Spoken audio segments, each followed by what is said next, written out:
Hello everyone, welcome to my YouTube channel AT Economics. Today our topic is elasticity of demand. Elasticity of demand means quantitative change in demand.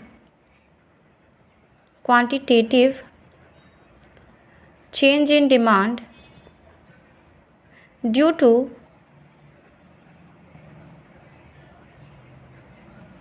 the change in independent variables.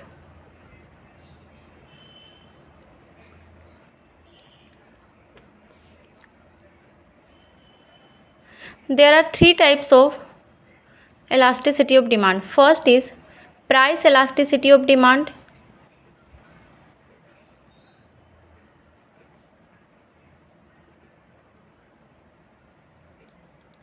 Second is cross elasticity of demand. Third is income elasticity of demand.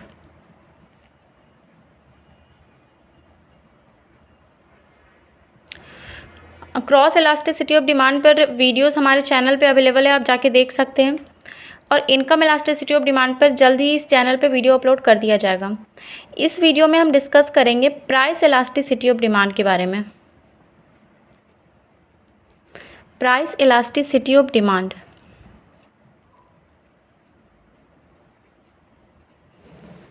Price elasticity of demand का मतलब है proportional change in demand due to proportional change in price.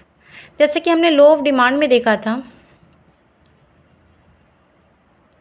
Law of demand में हमने देखा था कि price increase करने पे डिमांड डिक्रीज़ करता है और प्राइस के डिक्रीज़ करने पे डिमांड इंक्रीज़ करता है। पर हमें लॉ ऑफ डिमांड में ये पता नहीं चलता है कि किस रेट से प्राइस इंक्रीज़ करेगा और किस रेट से डिमांड डिक्रीज़ करेगा। इलास्टिसिटी ऑफ डिमांड से हमें ये पता चलता है कि किस क्वांटिटी में प्राइस बढ़ने पर किस क्वांटिटी में डिमांड डिक्रीज़ करेगा। मतलब यहाँ पे हमें rate of change of price with respect to demand पता चलता है। इलास्टिसिटी ऑफ डिमांड को कैलकुलेट करने के लिए इकोनॉमिस्ट रॉबिन्सन ने फॉर्मूला दिया है। According to Robinson, elasticity of demand is equal to proportional change in demand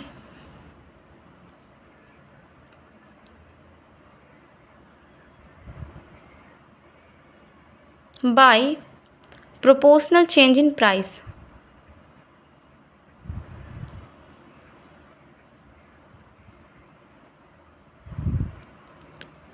proportional change in demand मतलब del D by D by del P by P.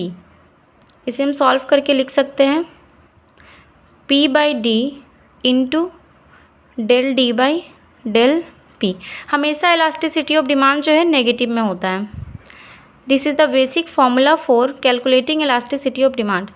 इसे हम इस तरीके से भी लिख सकते हैं minus P by D. Del D का मतलब है D2 minus D1 by del P का मतलब है P2 माइनस P1। अब हम डिस्कस करेंगे degree of elasticity of demand या types of elasticity of demand. Degree of elasticity of demand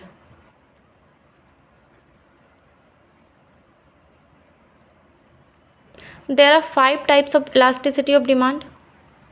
सबसे पहले हम बात करेंगे यूनिट इलास्टिसिटी ऑफ डिमांड। सबसे पहला है यूनिट इलास्टिसिटी ऑफ डिमांड। इसका मतलब है इलास्टिसिटी ऑफ डिमांड का वैल्यू होगा 1।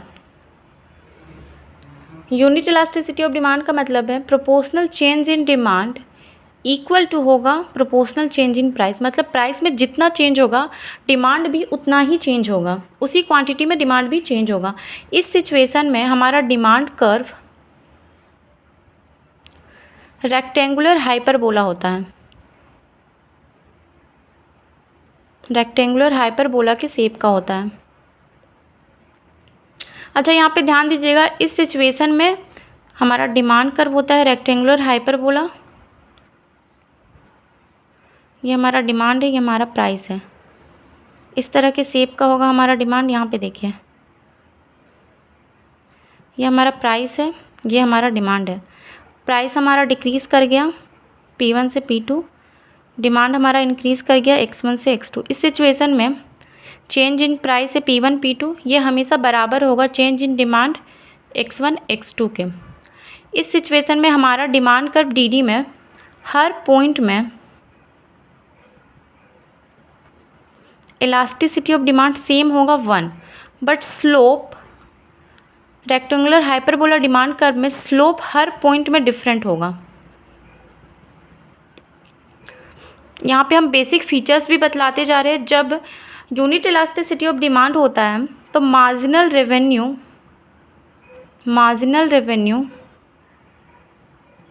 हमेशा ज़ीरो होगा। जब elasticity of demand is equal to 1 then marginal revenue is equal to 0। और AR एवरेज रेवेन्यू हमेशा शो करता है डिमांड कर्व को, इसीलिए ये भी कैसा होगा, रेक्टेंगुलर हाइपरबोला। और टोटल रेवेन्यू क्या होगा, मैक्सिमा। जब मार्जिनल रेवेन्यू 0 है तो टोटल रेवेन्यू क्या होगा, मैक्सिमा। अब हम सेकेंड आते हैं,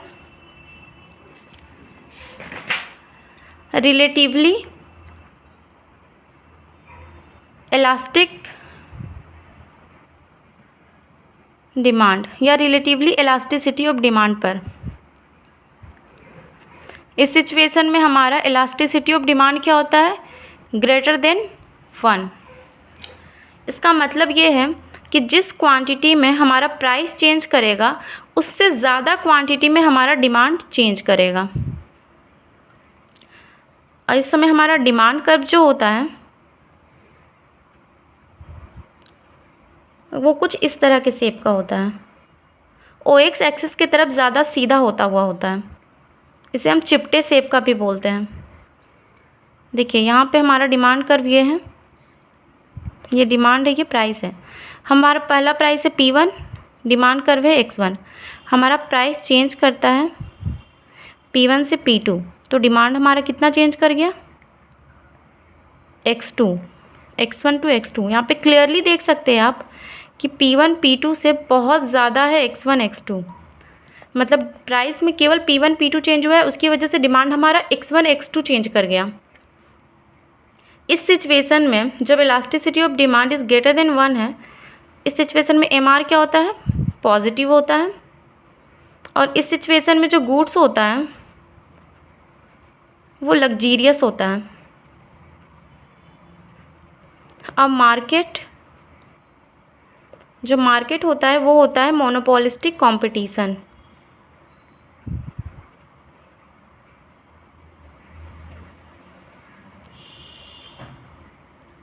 monopolistic competition.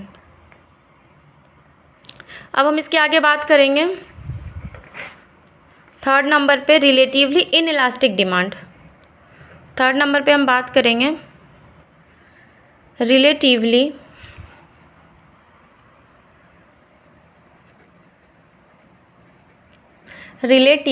Inelastic demand.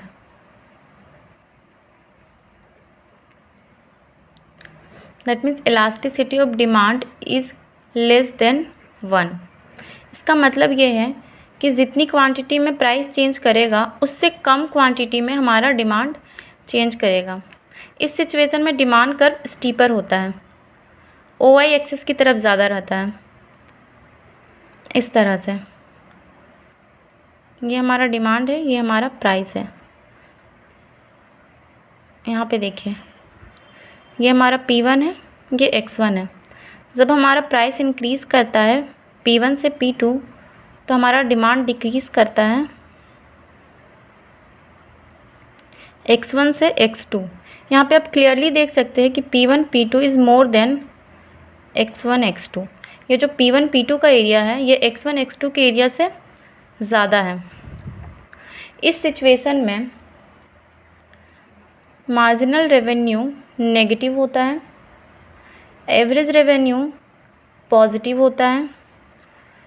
Nature of good क्या होता है, नेसेसरी गुड्स होते हैं, नेसेसरी गुड्स। एंड मार्केट हमारी मोनोपोली होती है।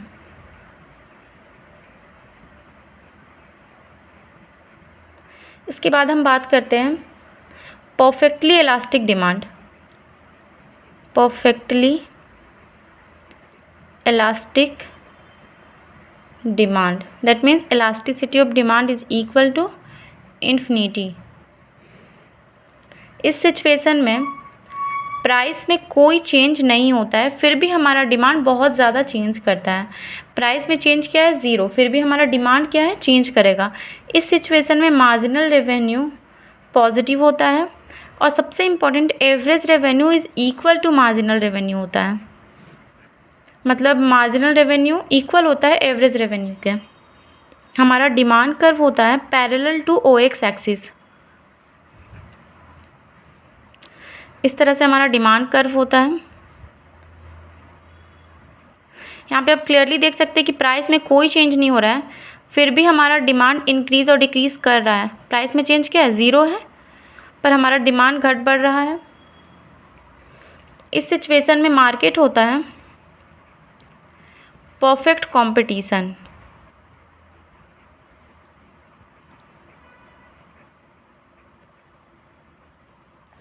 And the last is perfectly inelastic demand.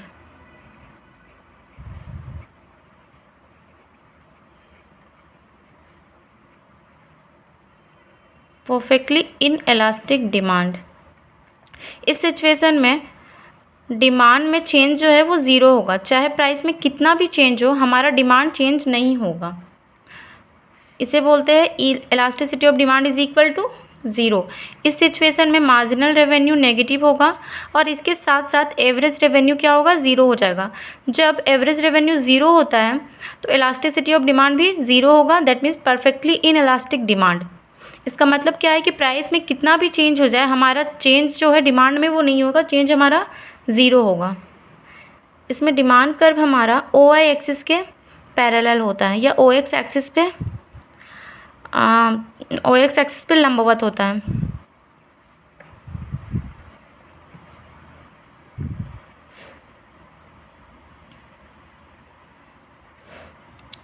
तो ये था पूरा कॉन्सेप्ट इलास्टिसिटी ऑफ डिमांड का। आई होप आप सबको अच्छे से समझ में आया होगा। Please like my video. Thanks for watching and subscribe my channel for more videos.